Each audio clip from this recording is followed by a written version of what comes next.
नमस्कार दोस्तों, कैसे हैं आप सब। आज मैं आपके लिए लेके आई हूँ माता सबरी की कहानी। तो आइए शुरू करते हैं। बात भगवान राम के जन्म से पहले की है, जब भील आदिवासी कबीले के मुखिया अज के घर बेटी पैदा हुई थी। उसका एक नाम शमणा और दूसरा नाम सबरी रखा गया।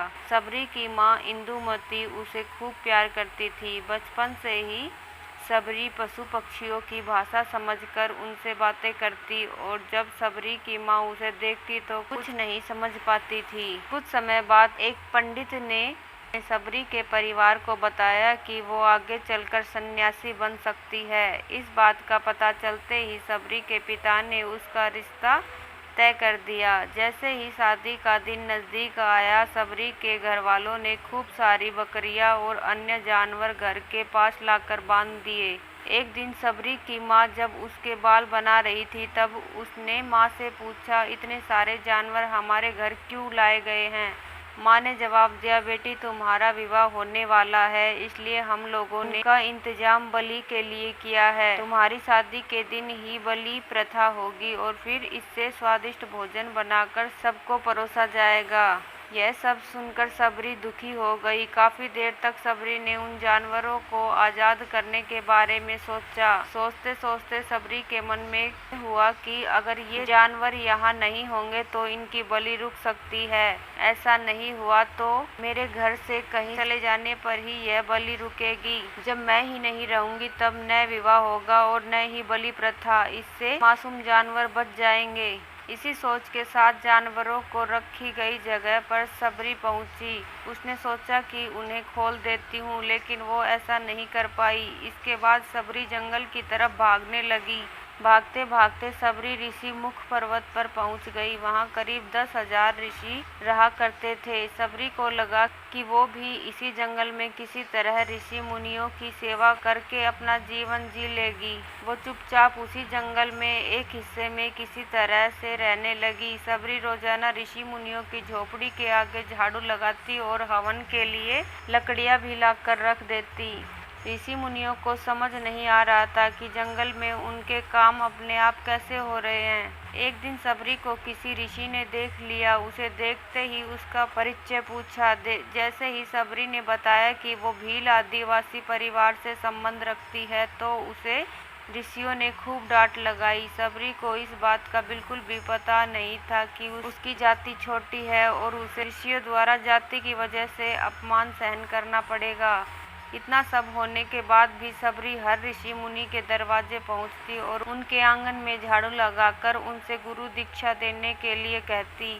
हर कोई सबरी को उसकी जाति की वजह से अपने आश्रम से भगा देता था। ऐसा होते होते काफी समय बीत गया। उसके बाद सबरी मतंग ऋषि की कुटिया में पहुंची। वहां पहुंचकर मतंग ऋषि को सबरी ने बताया कि वो उनसे गुरु दीक्षा लेना चाहती है। उन्होंने खुशी खुशी अपने गुरुकुल में रहने दिया और भगवान से जुड़ा ज्ञान देते रहे। सबरी ने भी अपने गुरु मतंग ऋषि की सेवा करने में कोई कसर नहीं छोड़ी। वो गुरुकुल के ही भी सारे काम करती थी। सबरी से खुश होकर मतंग ऋषि ने उसे बेटी मान लिया था। समय के साथ मतंग ऋषि का शरीर बूढ़ा हो गया। उन्होंने एक दिन सबरी को अपने पास बुलाया और कहा, बेटी मैं अपना देह त्यागना चाह रहा हूँ। बहुत साल हो गए इस शरीर में रहते रहते। सबरी ने दुखी मन से कहा, आपके ही सहारे मैं इस जंगल में रह पाई हूँ। आप ही चले जाएंगे तो मैं जीकर क्या करूँगी। आप अपने संग मुझे भी ले जाइए, मैं भी देह त्याग दूंगी। मतंग ऋषि ने जवाब दिया, बेटी तुम्हें चिंता करने की जरूरत नहीं। राम तुम्हारी चिंता करेंगे और ध्यान भी रखेंगे। सबरी ने राम का नाम सुनने के बाद पूछा, वो कौन है और उन्हें मैं किस तरह से ढूंढूंगी। मतंग ऋषि ने बताया, राम कोई और नहीं भगवान है। वो तुम्हारे सारे अच्छे कर्मों का फल तुम्हें देंगे।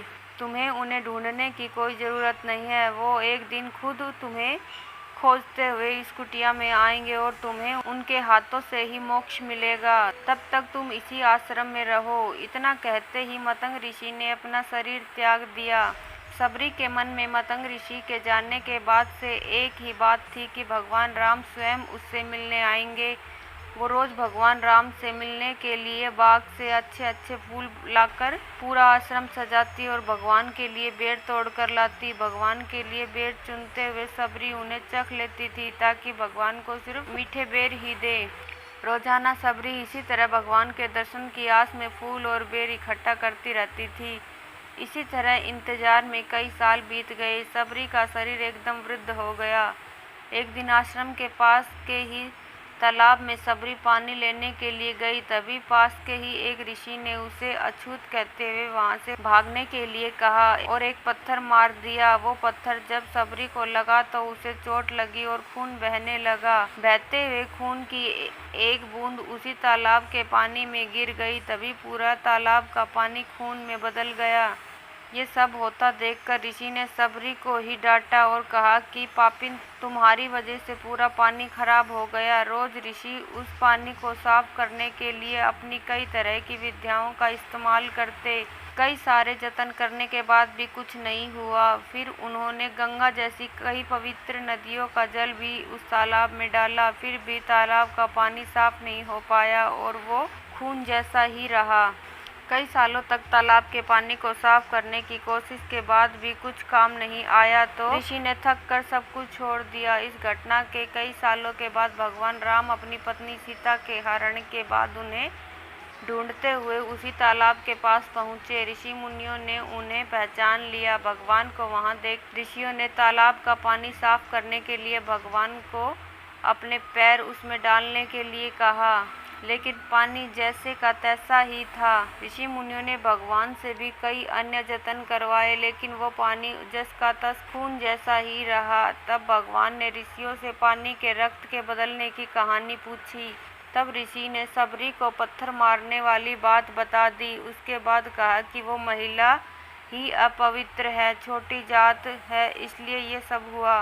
उसी वक्त भगवान राम ने कहा, ये सब आप लोगों के खराब वचनों से हुआ है। सबरी को इस तरह के शब्द बोलकर आप लोगों ने उसे नहीं बल्कि मेरे दिल को घायल किया है। इसी घायल दिल से रक्त का प्रतीक यह तालाब का लाल पानी है। आगे भगवान राम बोले, कहाँ है वो माई, मैं उनसे मिलना चाहता हूँ। तब तक सबरी उसी तालाब के पास पहुँच जाती है। इस दौरान सबरी के पैर को ठोकर लगती और कुछ धूल उस तालाब में गिर जाती है। तभी सारा पानी साफ हो जाता है।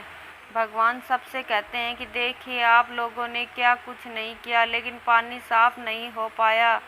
अभी सिर्फ इनके पैरों की थोड़ी सी धूल ने ही तालाब का पानी साफ कर दिया है। भगवान राम को सबरी पहचान चुकी थी। उन्हें प्रणाम करके सबरी ने कहा, भगवान आप मेरे साथ कुटिया में चलिए। भगवान भी खुशी खुशी सबरी के साथ चल पड़े। फूलों से सबरी ने भगवान राम का स्वागत किया। वो सीधे बेर तोड़ने के लिए बाग गई और चक चक कर उनके लिए बेर लेकर आई। उन्होंने बड़े ही प्यार से भगवान राम और उनके भाई लक्ष्मण को बेर दिए। भगवान राम ने भी उतने ही प्यार से उन बेरों को खाना शुरू किया। तभी बेर देखकर मुंह बनाते हुए लक्ष्मण ने कहा, भैया ये बेर झूठे हैं, इन्हें आप कैसे खा सकते हैं? भगवान ने जवाब दिया, लक्ष्मण ये झूठे नहीं बल्कि बहुत मीठे हैं। सबरी माई हम सबके लिए ये बहुत प्यार से तोड़ के लाई है। इतना कहकर भगवान राम प्यार से उन बेरों को खाने लगे।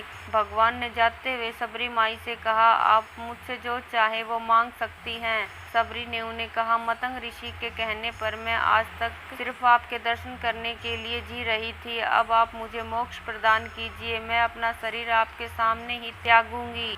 उस वक्त सबरी ने अपना शरीर त्याग दिया। भगवान राम ने अपने हाथों से उनका अंतिम संस्कार किया और सीता माँ की खोज में आगे बढ़ गए। इस तरह से ऋषि मतंग की बात सच साबित हुई और सबरी को भगवान राम के दर्शन भी हुए। तभी से भगवान राम को सबरी के राम भी कहा जाने लगा। इस कहानी से हमें यही सीख मिलती है कि सच्ची श्रद्धा हो तो भगवान के दर्शन जरूर होते हैं। जय श्री राम। दोस्तों, अगर आपको ये कहानी अच्छी लगी हो तो मेरी वीडियो को लाइक करें और मेरे चैनल को सब्सक्राइब कर लें ताकि आपको अगली वीडियो की नोटिफिकेशन मिल जाए। धन्यवाद दोस्तों।